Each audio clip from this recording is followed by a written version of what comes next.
Welcome to Teen ypww Lesson 2. I do not own the rights to this music. Today's topic is It's All About That Salt, Part 2. The lesson text is coming out of Matthew chapter 5, verses 1 through 13, and then John chapter 6, verses 1 through 14. I will read the King James Version first, and then the New International Version of Matthew chapter 5, verse 13. Ye are the salt of the earth, but if the salt have lost its savor, wherewith shall it be salted? It is thenceforth good for nothing, but to be cast out, and to be trodden under foot of men. The New International Version. You are the salt of the earth, but if the salt loses its saltiness, how can it be made salty again? It is no longer good for anything, except to be thrown out and trampled underfoot. The key for today's lesson: saltiness required. The focus for today's lesson: success is the result of a potent salt lifestyle. Last week, we discussed the importance of doing what we can to help others. If you cannot afford to help others in the way that you desire to help, it's okay. Do what you can and keep moving forward with your life. One day, God may indeed bless you to help those you desire to help in a significant way. Our faith in God's power to do all things is important. Our level of expectations and trust in God are also important. Our potent salt lifestyle, saltiness, and effectiveness are greatly dependent on our obedience to the will of God. Being wealthy is not being effective.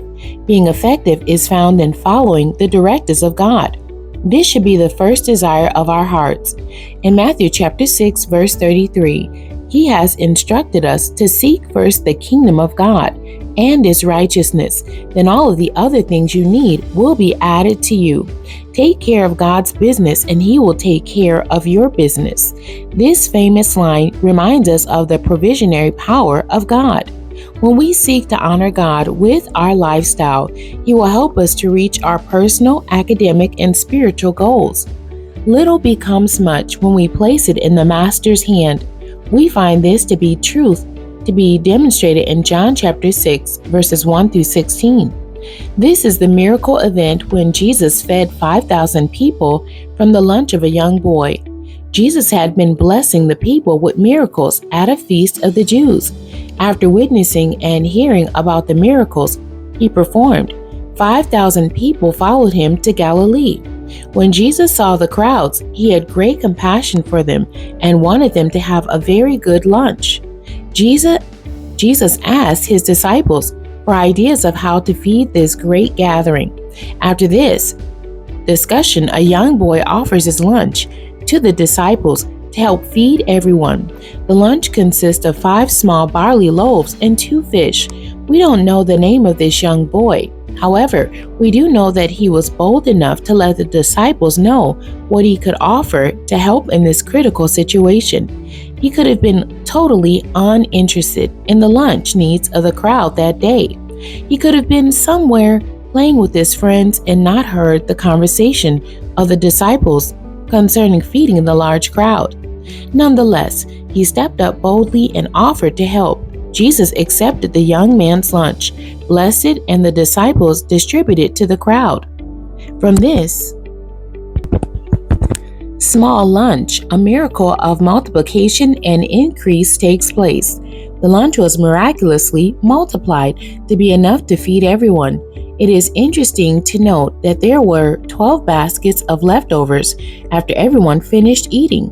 This young boy's bold, potent salt act positively impacted the lives of the 5,000 people that were in Galilee that day.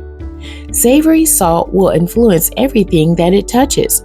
When used properly, it enhances the food that it is seasoning.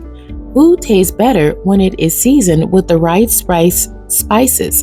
In the USA, as well as other countries around the world, people will wait in line for an hour or more to get a seat at a popular restaurant because of the restaurant's great menu.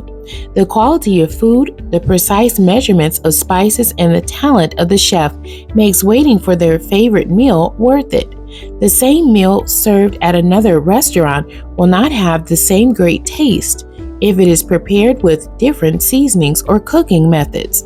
As children of God, we should expect God to bless our efforts to excel to the above average level. Just like the first popular restaurant mentioned, levels of God's excellence should be reflected in every area of our lives. This is why God gives us various gifts, talents, and natural proclivities.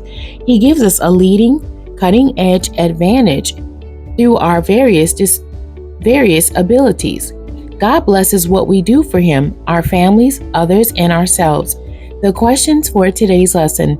Number 1, like the young boy in our lesson, have you ever offered your gifts, talents, or abilities to help someone and was amazed by the outcome or end result? Share with the class an experience that you have had like this. Number 2, Jesus did not discount, ignore, or make light of the young boy's offer to help. How do you think this young boy felt after this miraculous event? Discuss it with your class. The end. God bless you and thank you for joining me today.